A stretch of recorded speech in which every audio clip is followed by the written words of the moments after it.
The princess toss. Like pencil sketches? That's all of my Adobe Illustrator. It's rescalable.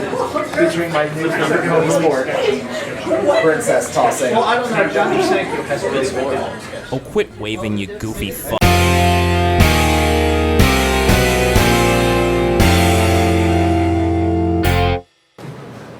Alright, everybody ready? Yeah! Alright. Thank you very much for showing up. I'm AnimatedJames. Thank you all for showing up to my panel. I really do appreciate it. Before I start the panel, I just want to make sure everyone's been enjoying TrotCon so far. Have you? Good, then I don't have to try so hard. Okay. Yeah, I've been enjoying TrotCon so far as well. Usually I enjoy every convention I go to. I try to go to at least 4 conventions a year because 4 times a year I find myself having way too much money. And I just have to spend it in the most childish way possible.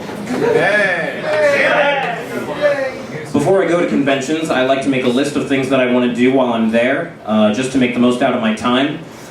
Usually, the list is exactly the same for every convention. But recently, for TrotCon, I added something to that list that I didn't think I'd ever add. Before I tell you what it is, a little backstory. Ever since I moved out of my parents' house, I've been having a really hard time waking up in the morning. For one thing, I'm in a room all by myself, so I don't really have anyone there to wake me up. I don't have anyone there to keep me from hitting the snooze button. And overall, I just don't have anything pleasing to wake up to. Like, there's no one greeting me when I wake up. So the first thing on my list of things to do at TrotCon is buy as many plushies as I can afford.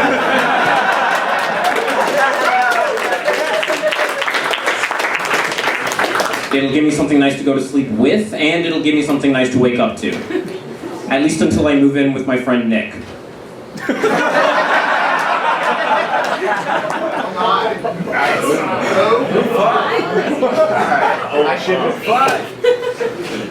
Now, I mostly go to pony conventions, and that's where my horse fame is most utilized. Now, we all know that term, horse famous, used to describe a famous person amongst bronies. And I consider horse fame to actually be a legitimate way of making a name for yourself, considering how big and how active the brony community is. The only thing I have a problem with is the term itself, horse fame. As if to say, hey, when it comes to anything having to do with horses, I'm a big deal. And I don't really see that as fair. Especially when you consider equestrians. Like actual horse riding equestrians, like people who ride horses for a living, equestrians. I feel sorry for equestrians because now they don't have a term to describe famous people in their community. And they're the real horse famous people. It doesn't make any sense, and I really do feel sorry for them. I don't see it as fair. So I took it upon myself to come up with a term that the equestrian community can use to describe a famous equestrian. Now I figure since the brony community already took the term horse famous, I think it's only fair for the equestrian community to take the term cartoon unicorn magic famous.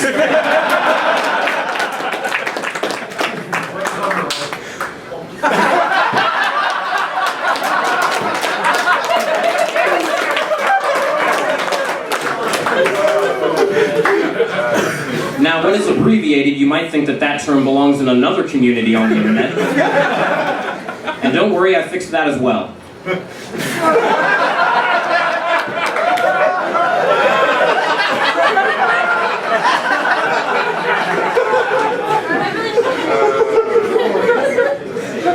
So a lot of people ask me how I got into animation.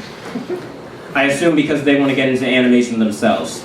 But I always tell them that there's no one way of learning how to animate. There's multiple methods. The one I used personally was I just played around in Flash, saw what buttons do what, found out what buttons do what, found out what works and what doesn't work to my advantage. I call that the scientist method. It's when you basically experiment with something until you have a basic understanding of it. But sometimes people prefer to look up tutorials and do what they see in tutorials. Or as I call it, the student method. It's a method I sometimes use, but more often than not, I prefer to use the scientist method. But sometimes animation gets a little too tedious and might get a little too time-consuming, and sometimes people procrastinate. And sometimes they go even further and they just give up animating and they never try animating again. I call that the if you want to lose your virginity, you'll choose this method.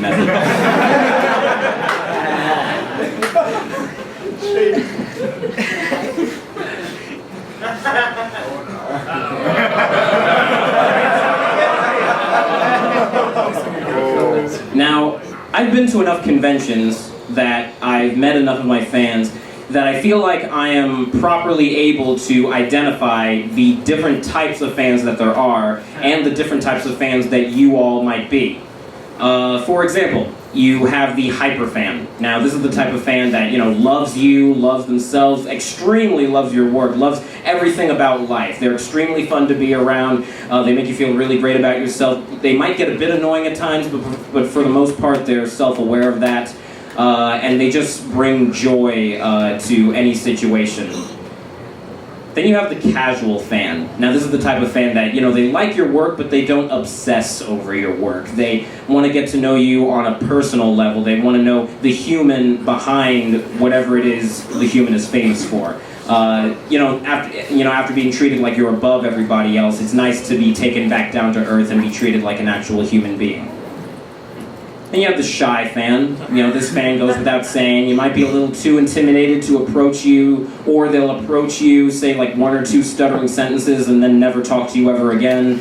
As much as I wish this type of fan was a bit more talkative, I do enjoy interacting with this type of fan because nothing boosts your confidence like someone forgetting how to speak simply because you said hi to them. Then you have the wannabe fan, interesting fan. They like your work, but for some reason when they get your attention, they feel the need to tell you about their own work and their own videos and their own art and their own series that they're working on. Fanfic, okay. And, I'm all for people trying to gain recognition through their creative ideas, but if you have to walk up to people and promote your own work yourself, odds are it's not work worth promoting. That's just the honest truth. And as much as I want to tell these fans when they tell me about their work that I just don't care, I can't do that because that will be rude, and I don't want to be rude to my fans. So I just kind of have to pretend I care and just sort of nod my, I call it the girlfriend nod, where you nod your head despite not listening to what the person's saying. And you have the critic fan. Now, when I wrote this panel, I originally had a description for the critic fan, like how I had a description for all those other types of fans. But when I read it back, I realized it was way too long. I just had way too much to say about this type of fan. It was just way too long. So I decided to shorten it.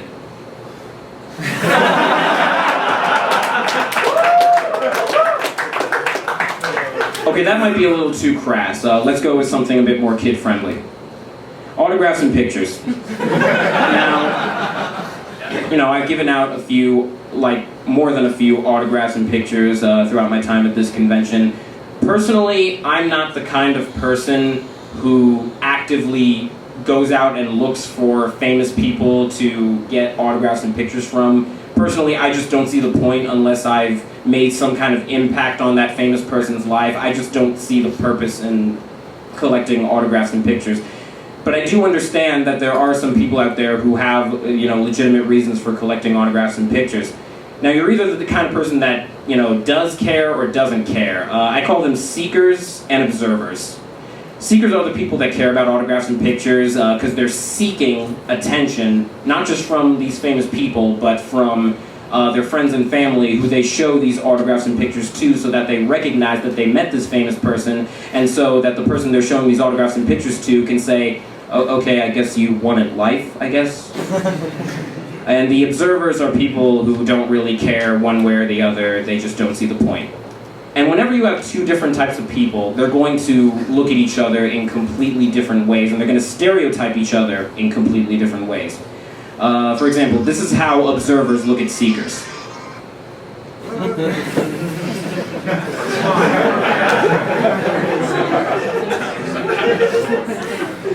And this is how seekers look at observers.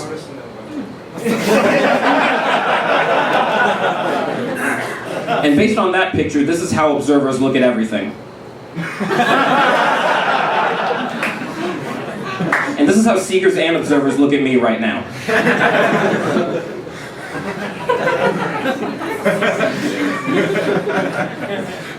Now, cosplay is another huge part of conventions that I've come to admire. Like, I'm not a huge cosplay aficionado or anything, but I do appreciate it when people put a lot of effort into their cosplays.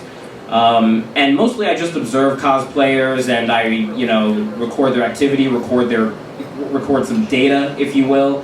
And I'd like to share some of that data with you right now, just some stuff that I found out relating to cosplayers. This is my blood pressure whenever I see someone in a fursuit coming towards me. But why? This is how good someone's cosplay is versus how insecure they are. True. So true. This is how bad someone's cosplay is versus how funny it is to see them in the cosplay contest.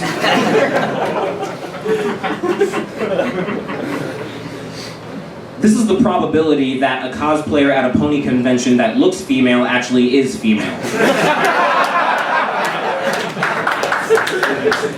Okay, this next one might be a little controversial, a little hard to take in, but I promise it's 100% accurate. This next graph is how in character a cosplayer is versus how autistic they are.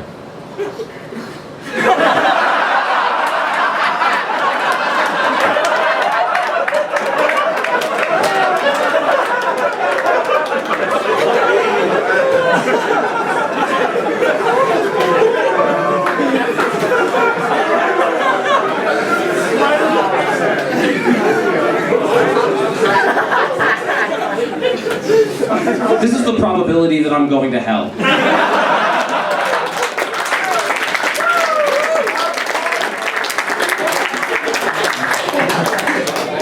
And this is a line graph cosplaying as a pie chart. I don't know why.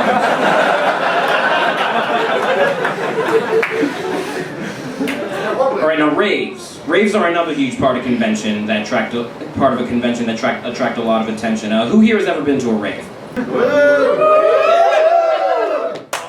Yeah, they're fun. Panels are another huge part of conventions that I've come to admire.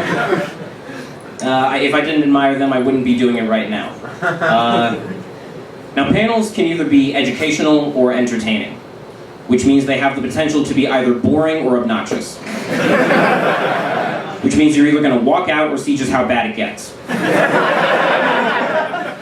Now, sometimes I'll be attending a panel that is hosted by a really close friend of mine. I have a lot of friends who host panels, and sometimes I go to their panel. And sometimes I have to leave in the middle of it. Either because, someone's calling me, or I have somewhere to be, or I'm just bored out of my mind.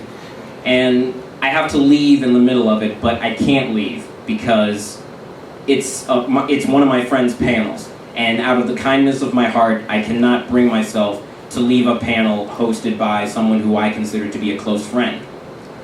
So what I do is I yell out, "We're not friends anymore," and then I walk out.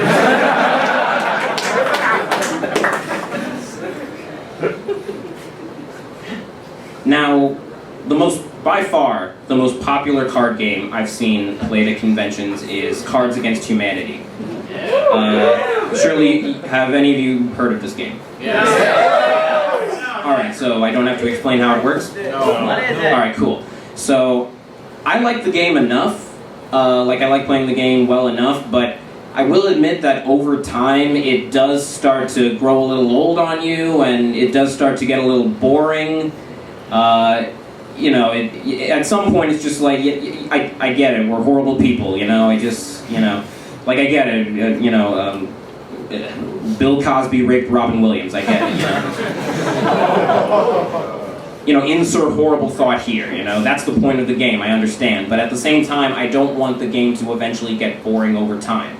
So I'd like to offer my advice on how to improve Cards Against Humanity to make it not eventually get boring over time. Now, you still keep the rule of the person with the most funny and most offensive card wins, but now the person with the least funny and least offensive card has to walk up to a random stranger and say whatever the winner's card said.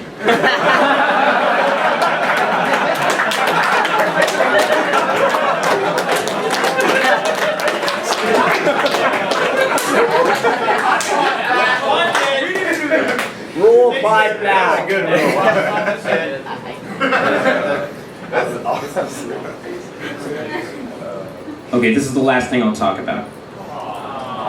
Now, for a lot of people, conventions are their only means of escaping stress and pressure, but escaping stress and pressure without escaping into their minds. It's the only way of escaping in real life. Like maybe you're having a rough time at school, or maybe, you know, your job is giving you trouble, or maybe you just don't like your job, like most people, and, you know, maybe whatever it is, whatever stresses in your life, conventions are there purely to let go of it and not have to deal with it for 3 days. And then it's all of a sudden, it's all over. And I can understand why that would be really hard for some people, because it's really hard for me as well. It is really hard for me to pretend that I'm not happy that I get to go home.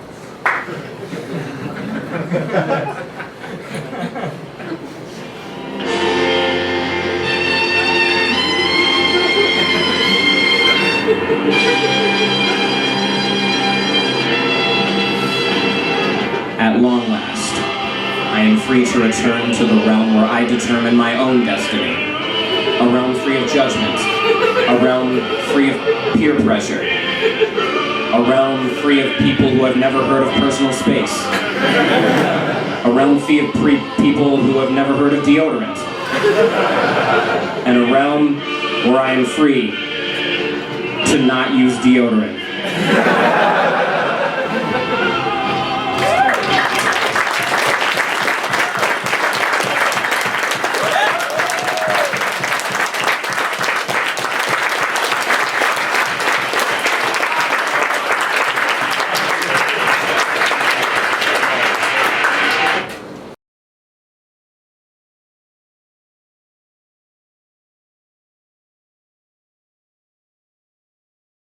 Story time. Want to hear the story of how I got punched in the face? Yeah. You guys just don't have questions, do you? You're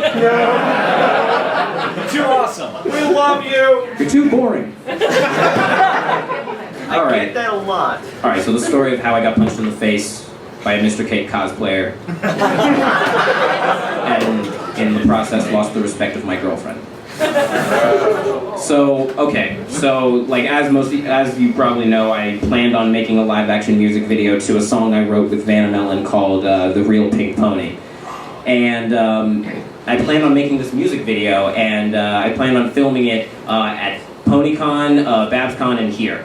That obviously that didn't happen, but the first place I was going to do it was at PonyCon, and okay, you know how you have signs in life, like signals in life, where you should just stop doing what you're doing, like whether you call them signs from God or signs from whatever, like you have like signs that you should just stop in your tracks, stop in your path, and go on another path. Now, I had 3 of these, and I think that's appropriate because, you know, 3 strikes you're out. So I'm going to be naming these three signs that I had.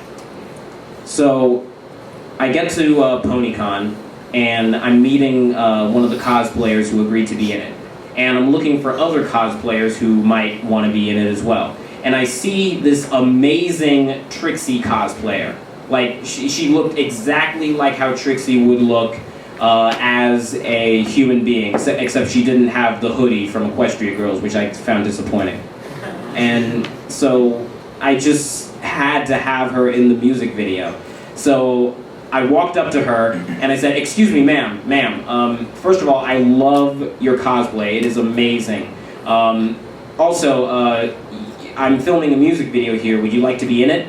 and she turned to me and said, "I'm a guy." Strike one. I'm sorry, but when you make a mistake that incredibly epic, that's a sign that you should stop breathing. So, I walk away embarrassed and but I'm like, you know what, whatever. So I move on and cut to the time when I'm actually filming the music video with the cosplayers. The first scene involved a Mr. Cake cosplayer and a Mrs. Cake cosplayer just walking down a hallway, and then I, who was cosplaying as the real I was cosplaying as Ghetto Pinkie Pie, and with the pink wig and everything, and so I was going to step in, push Mr. Cake out of the way, and basically take his woman, and then he was supposed to turn me around and fake punch me in the face. Fake punch me in the face. Fake punch me in the face. So we do that scene multiple times, and so far no one's injured. And I suggest, as the director, you know what? I like those, but can we make it a bit more realistic? Can we get a little more realism in there? Like actually punching you in the face? Gee, I wonder if that's the punchline.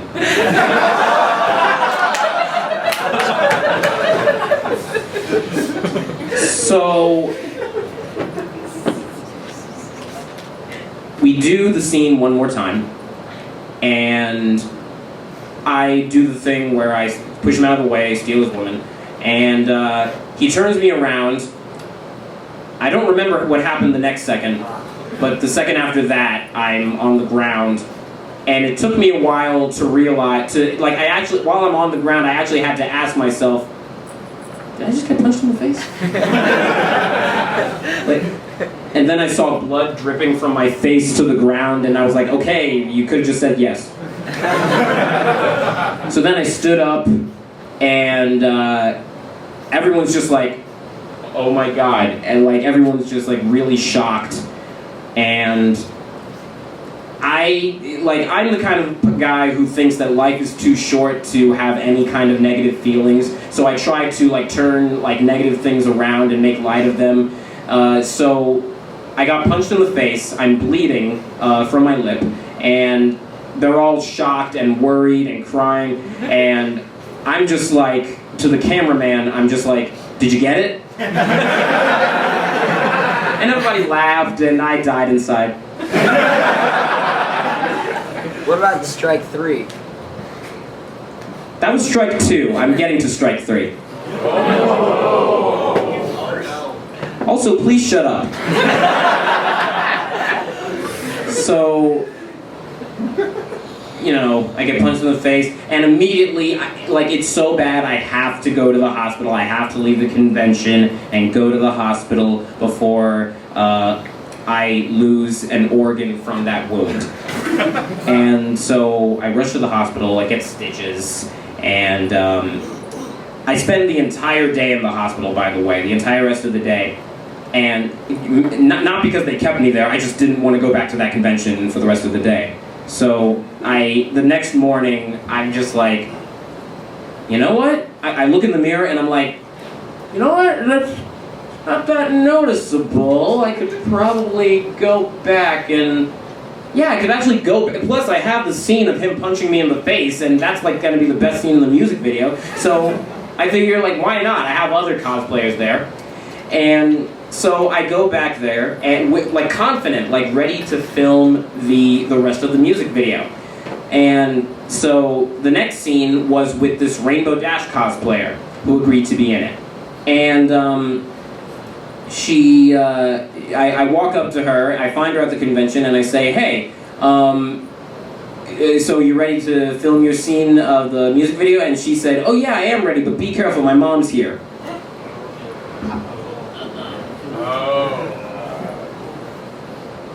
And you couldn't have mentioned that any time in between now and when we were talking through email, could you? No. Well, okay, well, again, I'm like, okay, I'm still confident, like maybe her mom won't mind. Maybe her mom will be okay with the scene that she is in.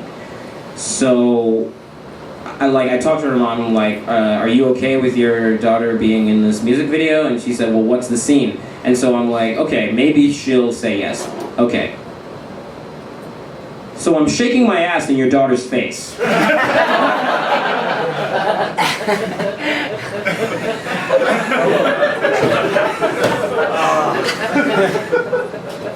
And she said no.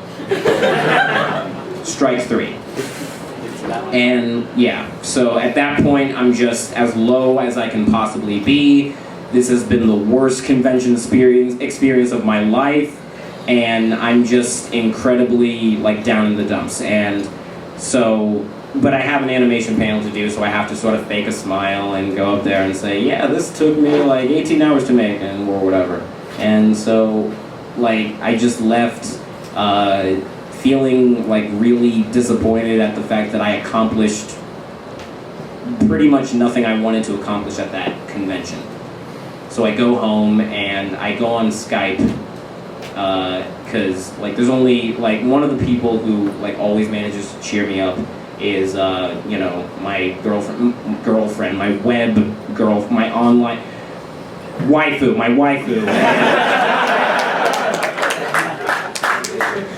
So, yeah, she's kind of my girlfriend, but we've never met in person, and like part of me is always ashamed to say, like, yeah, she's my girlfriend, because we've never met in person, but at the same time, I do love her more than I love anybody in the world, so, like, I don't know, maybe when I meet her, that'll all change. Fingers crossed, but, you know. So I talk to her, you know, basically it's someone who I just talk to and flirt with and say I love you to on Skype, whatever. And so I talk to her and tell her what happened. I tell her, yeah, I got punched in the face and I had to get stitches at that convention. I got seriously punched in the face. And she, this person who also loves me, told me, damn, Little Mac knocked you out. And then she said, oh wait, it's a pony convention, so Big Mac knocked you out.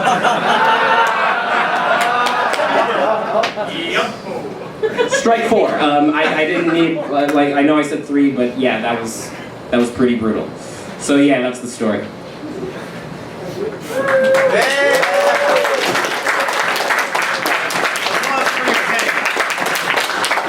Excuse me, when do you plan on getting punched in the face again?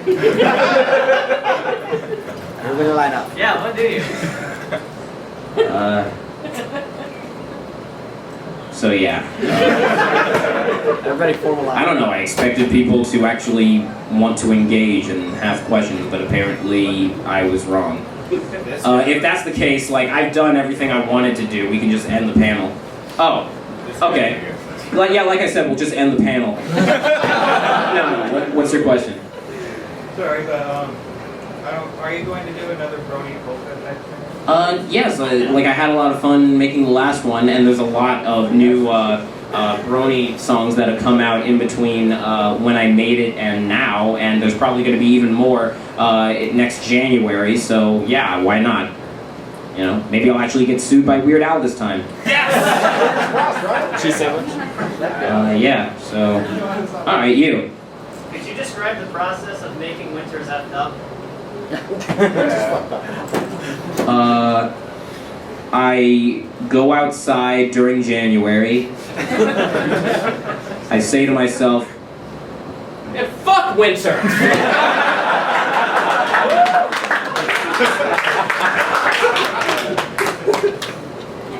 and I just push a button and the animation's done and the song is done. So, You coming back next year? yes.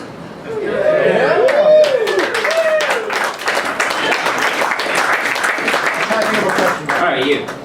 What was your favorite video that you worked on? The one I'm most proud of is the C Students pilot. Like, even though I'm not continuing C students, I remember how passionate I was about it at the time. I remember just how much I wanted to get it out there, how much work I was putting into it, and like, when you put that much work into something, that is your prized possession. So, yeah, it's that, yeah. I guess my second one would be Marvel Musical, since that's like one of the few videos I made entirely by myself. Like, I animated it, I composed the music, I sang all the voices, I did everything for that, so I'm kind of proud of that as well. I don't know if I'll do phase 2, considering I got a lot of other stuff I want to do, but, you know. Alright. Yes. In your recent motion comic, do you ever plan on making an animated short about it? Yes, I do. Several. I can see you really want to see it. More than you know. Yeah. Alright. I need to go change my pants now. On there already. That's just because it's the second day of the show. No. Well, maybe. That's clear. Hey, if I don't have to change my pants, you don't have to either. Okay. Better raise your hand. Do you enjoy answering stupid questions? Yes, actually. Yes, actually. Like, it gives me a chance to appear smarter than most people, which I do not get that chance often. Does evil ham taste better than regular ham?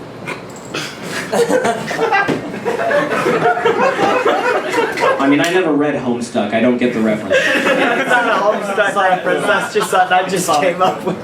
Oh, Sonic Boom. I just remembered that joke. Wait, that's what that's from? Yes. I don't know. I've never tasted. I've never tasted evil or regular ham, but chaotic neutral ham tastes amazing. Oh, yeah. How far did you have to travel for TriCon? Oh, well, I live in New York, so if I can just open Google Maps here, a long-ass way. Forest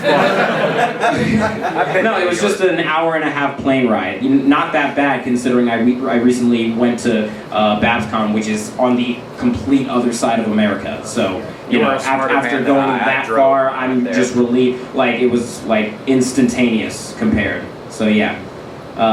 You. What part of New York? New York City. Oh, the city, okay. Yeah. I'm from upstate, so that's why I had to ask. Oh, sweet. What, you thought we could hang out? Know your place, man. Yes, master.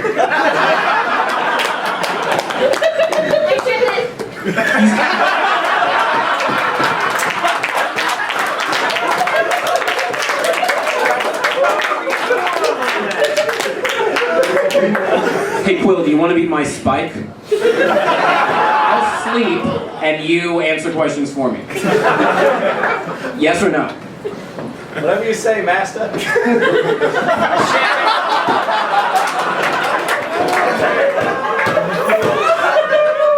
So the panel's now been changed to the MD Quill panel. Hello. Fuck, we broke him. As you can see, my master is asleep, so please be very quiet. He can't be disturbed. What? What? Let's get our football game started! What's this about being quiet? My master is fully rested. Thank you, master. Please wake up. He's now dead. Yes. Favorite MLP character? Last century, right? As of the 100th episode, Gummy.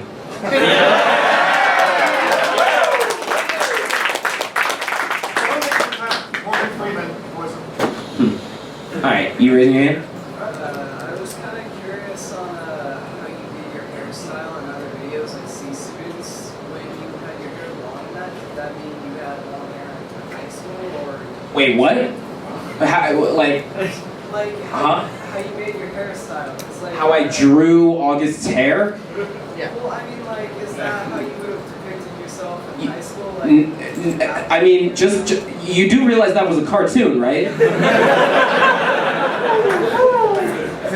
know, but like, it seems. you take artistic liberties to detract from reality, right? Do I look like I could grow hair that long? How about that attitude?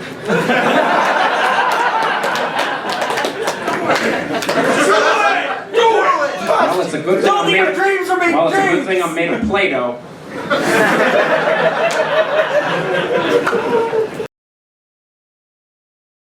Yes. Can we be friends? That way we can not be friends anymore and we can all leave.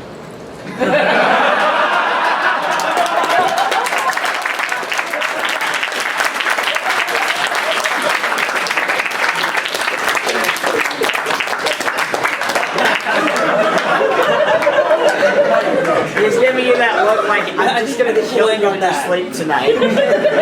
How we get to point him in the ass? Is he's planning something in there?